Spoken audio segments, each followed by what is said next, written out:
Let me start by saying good afternoon to each of you. We are joined here on today by Councilmember Kendra Brooks, Councilmember Nina Ahmad, Councilmember Rulandow, Danny Bowder, our leader of our AFL-CIO, and I want you to give a huge round of applause for a group of dynamic men and women. Did you hear what I just said? Yes. Men and women who I first came to know long before we started standing here on today. Former council member Maria Quinones Sanchez was the leader during my tenure as a member of the City Council of Philadelphia and helped raise awareness about the National Domestic Workers Alliance. Give them a huge round of applause.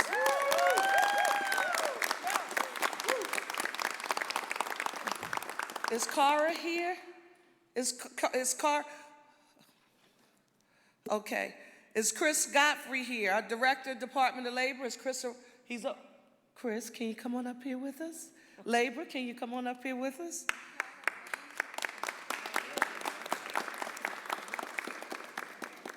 Let me start by saying that today is a great day for workers across the city of Philadelphia as we sign into law legislation that was referred to as Bill number 250065, known as the Power Act. We're going to sign it into law.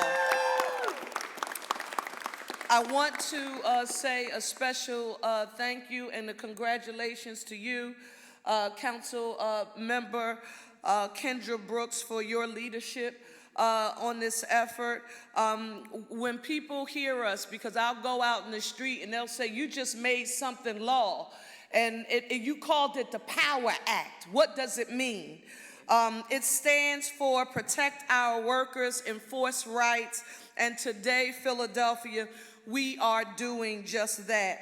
I want to emphasize the importance of this new bill, which provides significant updates to several worker protection ordinances, including paid sick leave. Can't talk about that without thinking about former council member Bill Greenlee. Wage theft prevention, protection of domestic workers, the Fair Work Week provisions. Can't talk about this without mentioning former Councilwoman Helen Gim, and measures for protecting victims of retaliation. Additionally, it is crucial to underscore the need for robust enforcement of all of the aforementioned worker protection ordinances to ensure the rights and the well-being of workers are upheld. Now, many of you have heard me talk about domestic workers, and not necessarily as a matter of public policy, but when I said, where's Nicole, and I'm used to seeing her face whenever we are talking about this issue, is because it was, again, during that tenure, I had a chance to personally share that my grandmother and that my aunt, my grandmother, my Aunt Vi, my Aunt Mary, these were the matriarchs of my family who migrated from the South to Philadelphia, and that was their profession. And I looked at someone's resume recently. I was talking to some young people, and I said my grandmother was a domestic worker. They looked at me kind of, I said, well, what is she supposed to be called today if she was here? She's an environmental technician. So that was the new term that they used to describe the work. However, I want you to know that we need to highlight important issues that exist within that workforce. And the industry in question, and this is important to note, is predominantly led by women, particularly women of color, who are facing significant pay disparities compared to their counterparts in other sectors. And throughout this process, Councilmember Brooks, I do have to publicly affirm that I learned about that troubling phenomenon known as the Care Work Pay Penalty. Care Work Pay Penalty. That wasn't a phrase that I had heard a lot of people mention, and it was described to me as a stark reality that even when controlling for characteristics like education, demographic characteristics, geography, and credentials, domestic care workers continue to earn less than similar workers in other industries. So it is vital that we address this disparity and work towards equitable compensation for these essential workers. And I would argue essential because there are a whole lot of folks who work in a whole lot of other industries that were it not for having a domestic worker in their sphere, in their village, they would not be able to function on a daily basis. So to me, that makes them essential. I also want to thank you, Nicole, from the Domestic Workers Alliance, because, you know, whenever we see these bright yellow shirts, sometimes people think they just arrived and they don't think about the history.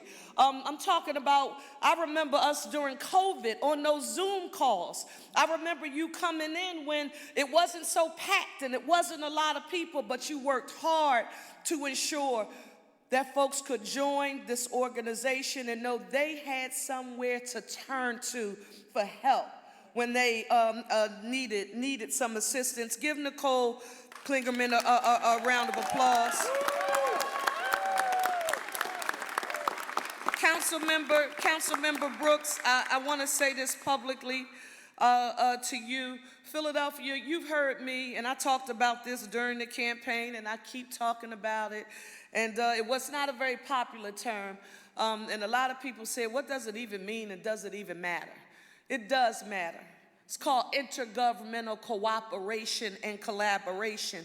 And today is a perfect example of what that collaboration achieves when the administration and the legislative body work hand in hand. I want to thank you, Councilmember Brooks, and your team, okay, for a meeting with the administration to discuss the legislation. Now, I'm talking about, now I wouldn't know this, right, because I wasn't in those meetings or in those rooms, but from the feedback I received, they tell me the Department of Labor, the Commerce Department, and the Law Department, they incorporated essential feedback in the form of amendments that help the legislation get to where it could be beneficial to not only the people we want to protect, but to the city as a whole, and we could ensure that the legislation was done decently and in order. So can you give the administration, the Law Department, Commerce, and Labor a round of applause? Before we go to the bill signing, I know with the bill as comprehensive as the POWER Act, there's always, the concern about punishing good actors. I know you heard it when you were working on the legislation, but I want to be very clear about something here on today. Our departments of labor and commerce will be working on an education campaign to help the business community in partnership with some of our external stakeholders to ensure that everyone understands what the POWER Act means, so no one can say, well, we're not knowledgeable about what the law does. So I look forward to working with you and your team, Councilmember Brooks, as we work to roll that out. Give a huge round of applause for the prime sponsor. Need you to know, and let me just, because once you're a councilperson, you're a councilperson forever. The prime sponsor of the legislation is what Marion Tasco would say. The prime sponsor is the moving party. They're the ones who, from beginning, from concept, when it's living in somebody's mind, to when the lawyers are working on it, to you're drafting it and it's moving through the legislative process, they are the chief people to follow it from the A to Z to make sure it gets done. And I know a lot of people don't appreciate this, but I appreciate who does the work. When you do the work and you've done the work, you appreciate the people who do it. So give Councilmember Brooks a huge round of applause.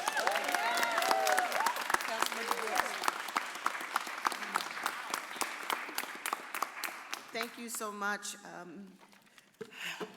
Mayor Parker, for those remarks. And I also want to just thank everyone for coming out. You know, I think I want to go back to some of the names you mentioned, because I remember Nicole and I, before I was an elected official, I was a community organizer, and I remember sitting in those meetings around paid sick leave with former council member Greenlee. I remember standing out front when we passed the Domestic Workers Bill of Rights with then Councilmember Parker, who's now Mayor Parker, and former Councilmember Maria Quinones Sanchez was a core part of moving this forward. So it's like a full circle moment for me for this to come to fruition. From organizer to legislator was the path that it took for us to get here.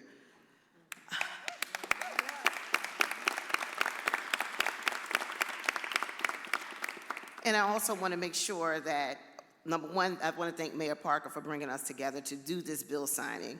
And to my co-sponsor, Councilmember Jim Harity, who's not here with us today. I'm not sure if he's going to make it. And to the chair of the Labor Committee who led this through a 3-hour amendment session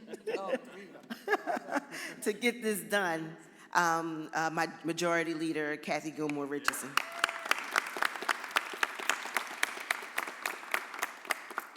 So when Mayor Parker signed the POWER Act into law, 750,000 Philly workers will immediately have new rights and more power on the job. The power to hold employers accountable for stealing wages and denying breaks, the right to speak up about violations without fear of being fired or deported, and the power to demand respect and fair treatment in the workplace. For far too long, the cards have been stacked up against domestic workers, restaurant workers, and temp workers. I know from my own experience as a domestic worker that some employers routinely abuse their power and exploit workers and face almost no consequences for breaking the law. But today here in Philly, we changed the game. We're changing the law to affirm what we know is true, that all workers deserve respect.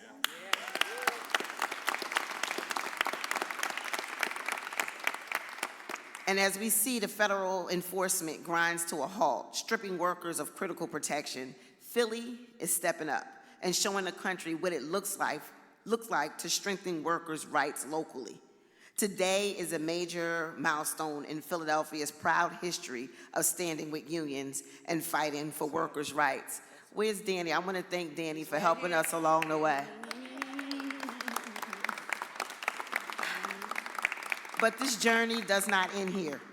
In order to make these new rights a reality for working families, we need to make sure that our Department of Labor has an additional $3.5 million in this year's budget. With the funding of the Office of Worker Protections, working families across the city will have a chance to see their government in action, responding to their needs and enforcing their rights. So I also want to take a moment to applaud the workers and organizers who have been the driving force of the POWER Act. Can you please give them a hand?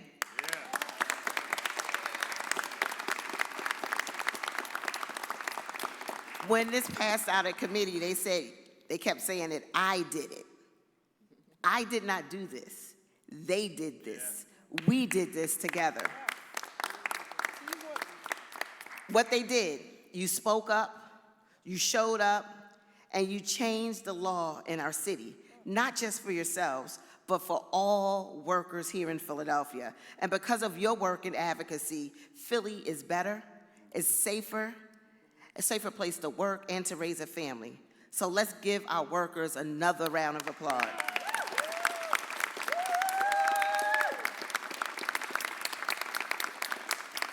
In the coming months, I look forward to working with the administration and my colleagues to reach the full potential of this POWER Act. As we put this law into action, our colleagues in cities across the country will be watching closely and looking for ways to follow our lead. Philadelphia, we are a leader, and let's show them what we can do by getting this right. Thank you so much.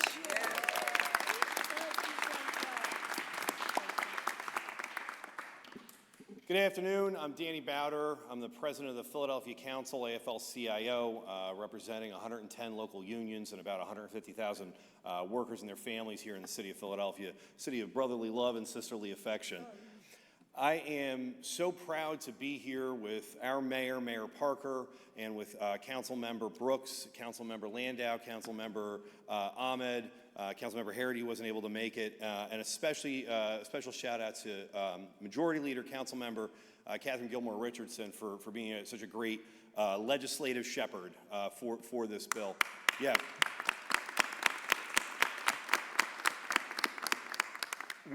The organized labor has been partnering and working with organizations like the domestic workers for many, many years, because while in the 30s and 40s, the National Labor Relations Act kind of created our modern labor movement, it left a lot of people out. That's right. Domestic workers in particular. That's right.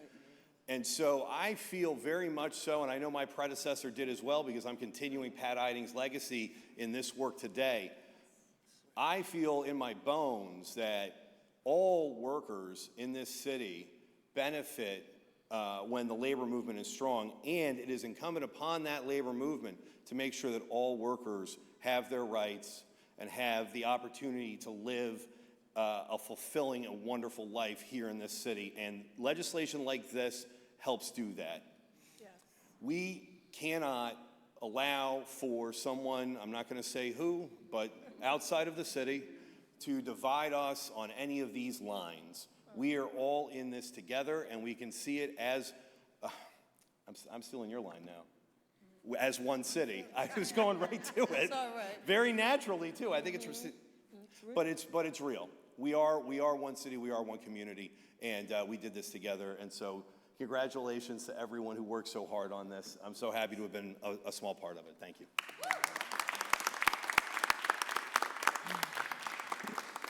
Now, I don't care what issue, Philadelphia, that you work on. There's nothing more powerful than someone's real life lived experience. I don't care what the data or the research says. It will never, quantitative, it will never counter that.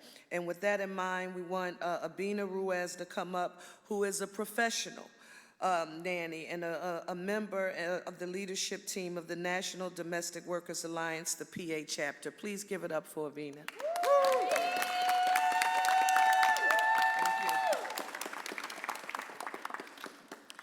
Pleasant good day, everyone. Pleasant good day, Honorable Mayor Cheryl Parker, council members, and workers. My name is Abina Ruiz. I'm a mother, a doula, I'm a professional nanny. I've cared for the elderly, and for over 20 years, I chose to be a domestic worker. It was my choice. I have worked, I'm also a leader with the National Domestic Worker Alliance, and we dream in Black Pennsylvania. Last but not least, I'm a hardworking woman in this city. We are here today to celebrate a historic moment for all workers in Philadelphia, the signing of the POWER Act. The POWER Act stands for Protect Our Workers, Enforce Rights, and that's exactly what it does. This labor law, which protects 750,000 working individuals in our city, is one of the most comprehensive laws in the country to protect workers like me from retaliation.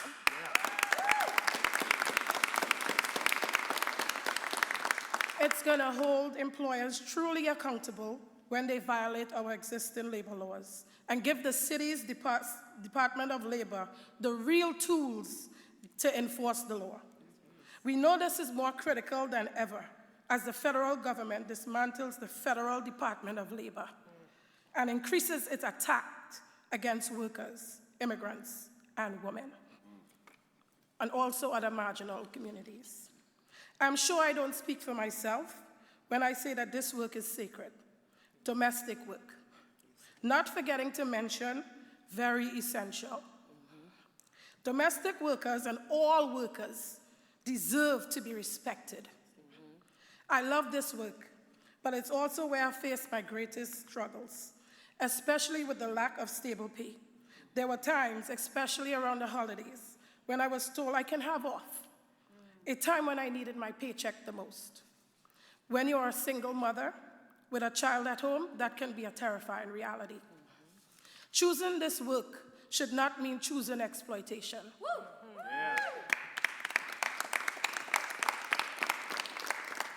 In this profession, we could be let go at any random moment with no notice or no recourse. As a domestic worker and workers in restaurants, the temp industry, factories, and so many more, we are treated as disposable, and that is unacceptable. That's why we fought hard and won the Domestic Worker Bill of Rights in 2020. But we learned very quickly a right without enforcement is no right at all. It's like being handed the keys to a house, but there are no doors, no windows, no locks. How can a worker feel secure? So in Philadelphia, we want a whole new law, the Power Act, that holds the lock and the key. It gives us protections. It makes our rights real and enforced. And this is about ending the cycle of rights on paper with nothing in practice. We want laws with teeth, rights with power, and protections that are real, no matter where we live or where we're from. The Power Act includes very important provisions to support workers, including increasing protections from retaliation, bad actor database for employers who violate the law multiple times, protections for immigrants, increased paid sick leave for tipped workers, and so much more. In this industry, it's predominantly women. A house without a mother most times falls apart. A city without healthy workers will fall apart. When workers strike, a city cripples.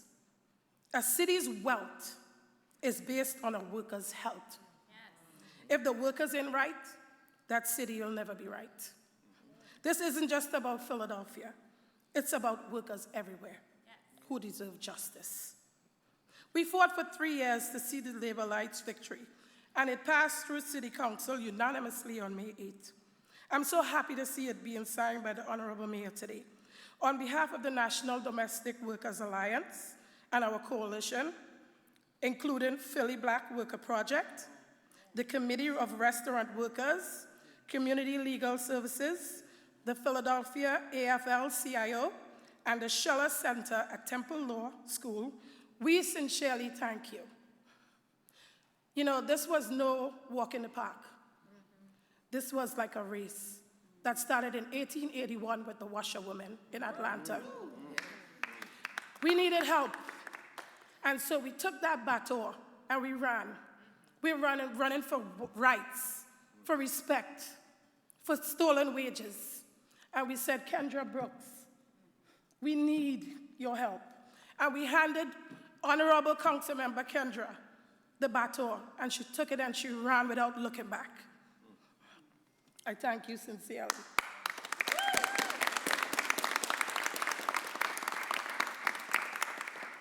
I want to make a special mention to Honorable Kendra Brooks for being the workers' champion, never afraid to work hard for what's right, and supported us throughout the whole process. Given her background as a domestic worker, I can say she's an honorable member of the We Dreaming Black and NDWA. Philadelphia, thank you for choosing your workers, for choosing your city. Now our city leaders have a further chance to protect our workers by fully funding the Office of Workers Protection within the Department of Labor at $3.5 million in order to make the Power Act not just a promise, but a powerful tool for change. Let's make sure that workers are healthy in my beautiful city of brotherly love and sisterly affection. Thank you.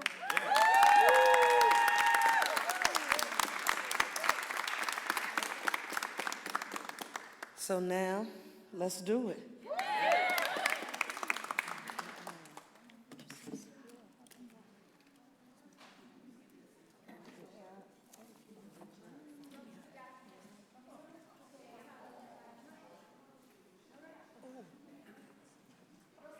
Where's Danny? Is Danny over here? Over here, Danny.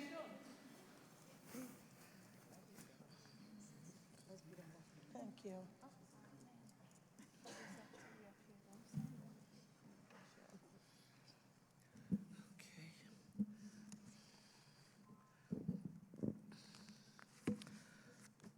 We are about to sign Bill number 250065.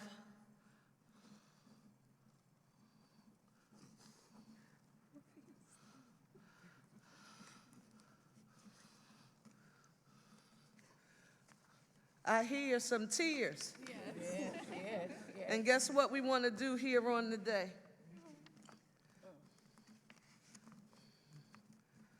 Don't let it fall out now here. Come on up here. Where are you? She's right here. I want you all to hold this up. Give him a huge round of applause. It's law, y'all. Power in the city of Philadelphia. It's power.